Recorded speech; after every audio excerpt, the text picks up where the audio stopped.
வணக்கம் நண்பர்களே! நாம இன்னைக்கு இந்த வீடியோல என்ன ஒரு முக்கியமான தகவல பத்தி தெரிஞ்சுக்க போறோம் அப்படின்னு சொல்லிட்டு பார்த்தீங்கன்னா, சரண் ராஜா டைட்டில் வின் பண்ணலைனாலும், அவரு ரன்னர் அப்பா சூப்பர் சிங்கர் சீசன் 11ல வந்திருப்பாரு. அந்த வகையில கலாட்டா யூடியூப் சேனலுக்கு அவரு குடுத்த இன்டர்வியூல என்ன சொல்லியிருந்தாரு அப்படின்னு சொல்லிட்டு பார்த்தீங்கன்னா, தன்னுடைய வாழ்க்கையில நடந்த ஒரு மோசமான சம்பவத்த பத்தி ஷேர் பண்ணியிருப்பாரு. அது என்ன அப்படிங்கிறத பத்தி தான் நாம இந்த யூடியூப் சேனல்ல பார்க்க போறோம். நீங்க நம்ம சேனலுக்கு புதியவரா இருந்தா மறக்காம வேல்முருகா சேனல சப்ஸ்கிரைப் பண்ணி வீடியோக்குள்ள போலாம் வாங்க. அதில அவரு என்ன சொல்லியிருந்தாரு அப்படின்னு சொல்லிட்டு பார்த்தீங்கன்னா, நான் வந்து அ ஹோட்டல்ல வேலை செஞ்சுட்டு இருந்தேன். ஹோட்டல்ல டேபிள் துடைக்கிற வேலை, எல்லா வேலையுமே செஞ்சுட்டு இருந்தேன்.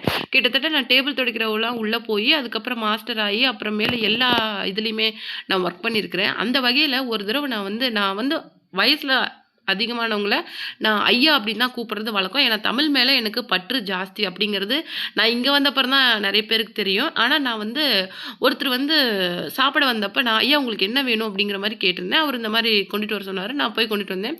"ஐயா வேற ஏதாவது வேணுங்களா? இல்ல தண்ணி வேணுங்களா?" அப்படின்னு சொல்லிட்டு நான் 2 தடவ கேட்டேன். இந்த 2, 3 தடவ அவர நான் பார்த்ததுக்கு அப்புறமேல் அவரு என்ன சொல்லியிருந்தாரு அப்படின்னு சொல்லிட்டு, "இங்க வாடா" அப்படின்னு சொல்லிட்டு என்ன கை நீட்டி அடிச்சுட்டாரு. நான் கோவப்படல. ஏன்னா நம்ம பார்க்குற வேலை அப்படி. நம்ம கோவப்படக்கூடாது அப்படின்னு சொல்லிட்டு, "நீங்க இந்த மாரி எதுக்காக என்ன அடிச்சீங்க?" அப்படிங்கிற மாரி நான் அவர கேட்டேன். என்ன பார்த்தா, "உனக்கு எப்படி தெரியுது? ஐயா, ஐயான்னு கூப்பிடுற, நக்கல் பண்றியா?" அப்படிங்கிற மாரி கேட்டாரு. "இல்ல நான் படிக்கிறதே தமிழ் லிட்ரேச்சர் தான். நான் எல்லாரையுமே வயசுல பெரியவங்கள மரியாதை தான் கூப்பிடுவேன். நீங்க ஏதாவது தப்பா என்ன எடுத்திருந்தீங்களா, என்ன மன்னிச்சுடுங்க." அப்படிங்கிற மாரி நான் சொல்லிட்டு உள்ள போயிட்டேன்.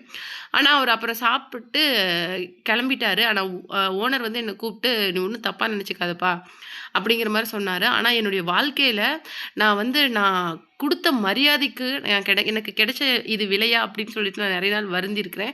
ஆனாலும் என்னுடைய சுபாவத்த நான் மாத்தவே இல்ல. அதுக்கப்புறமும் என்னுடைய வயசுல மூத்தவங்கள நான் ஐயா அப்படின்னு தான் மரியாதை குடுத்து நான் இதுவரைக்கும் கூப்பிட்டுட்டுருக்கேன். அத நான் என்னுடைய வாழ்க்கையில ஒரு பாடமா எடுத்துக்கிட்டேனே தவிர, நான் ஒரு அவமானமாவோ, இல்ல வேற எதாவும் நான் எடுத்துக்கல. அப்படின்னு சொல்லிட்டு சொல்லிட்டு இருந்தாரு. அது மட்டும் இல்லாம அந்த மாரி ஒரு சம்பவம் நடக்கும்போது, அவருடைய வயசு வந்து கிட்டத்தட்ட 15 தான். அந்த மாரி ரொம்ப வறுமை நிலையில இருந்து தான், இன்னைக்கு வாழ்க்கையோட இன்னைக்கு இவ்ளோ பெரிய கான்செர்ட்ல பாடுற வாய்ப்புகள் இன்னைக்கு அவர தேடி வந்திருக்குது.